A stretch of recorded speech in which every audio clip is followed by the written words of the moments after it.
Well, thanks, Lindsay, I should say. Fall is here, and believe it or not, COVID hospitalizations in Connecticut are currently on the decline right now, whereas other years they've been going up. But they're going to go up soon as the weather starts to get colder. And of course, flu, COVID, RSV, all sorts of bugs are circulating now and are only going to be circulating more.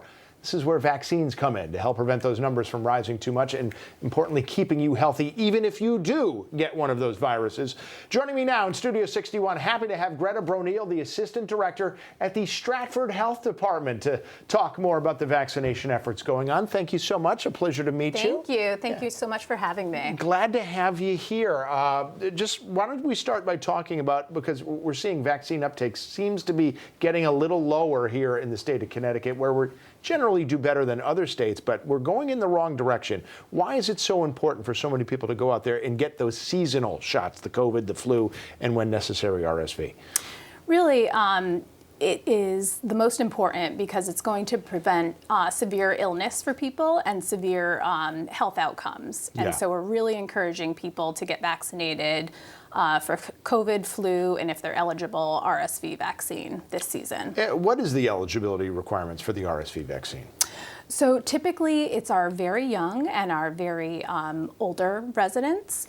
You can also receive it when you're pregnant, so in your last trimester of pregnancy, to protect your newborn baby from RSV as well. Which is fantastic, because most estimates are that RSV, by the time you're about 2 or 3, everybody has gotten that virus at least once. It's just a select few, especially the young, the old, the immunocompromised. They can have a really, really tough time with it.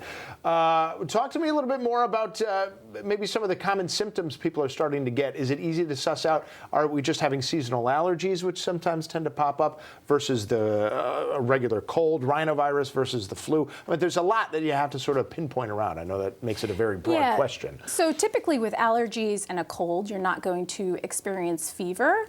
But certainly with COVID, flu, and RSV, the symptoms tend to mimic each other. So really the only way to know for sure is to get tested. But with any of these viruses, it's important to stay home when you're sick. And then follow your physician's directions in terms of next steps and possible treatments for these illnesses. I know there's a lot of TV commercials encouraging people to get their flu and COVID shots at the same time. What about in the older population? Do you recommend, if they need the flu, the COVID, and the RSV shot, that they get them all at once? They can be given simultaneously, and so again, talking to your local health department, your healthcare provider about whether or not that's recommended, but certainly they can be given simultaneously. Yeah, I know. I just spoken to somebody in my family who got all 3, and she said, you know, she wasn't feeling great the next day, so maybe she'll space them out. But the important thing is, don't say you're going to space them out and then forget to get one at a later date. Absolutely. Any time's better than no time. You had mentioned something that I think sometimes gets glossed over in the importance of getting the vaccines. It stops you from getting seriously sick. Yes. And it does cut down on how many people get sick at all. Yes. But the vaccines are not designed to guarantee you don't get sick. So that tends to be one of those misconceptions people have. What are some of the other misconceptions about vaccination that you're sort of seeing that we need to overcome? So one that we hear a lot is that the vaccine can actually give you the virus or give you the illness, which is simply not true, not scientifically sound. Yes.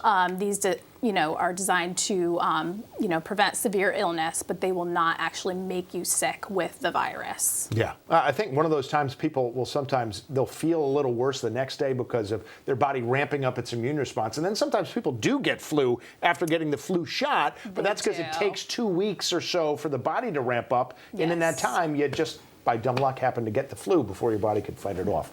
I know one thing, we're almost out of time. You wanted to talk about making sure people can get access, where they can go to find out times and places that they can get vaccinated. Where should they go? Yes, so we have a website, getvaccinated.ct.org, and that is a resource that people can go to to find out what providers are giving the vaccine, whether it be your local health department, your healthcare provider. And so if you go to that website, we have a resource section where you can find exactly where you can get vaccinated. GetVaccinated.ct.org, right? Yes. Yes. And of course, we'll have that on Fox 61. And we're always telling you about free flu clinics, COVID shot clinics where you can go. Sometimes you don't even have to get out of your car. There was one in Manchester recently. So just trying to make it easier for you and everybody you know to stay healthy. Greta, thank you so much for helping us on that front. A pleasure. Thank you so much. Nice to meet you.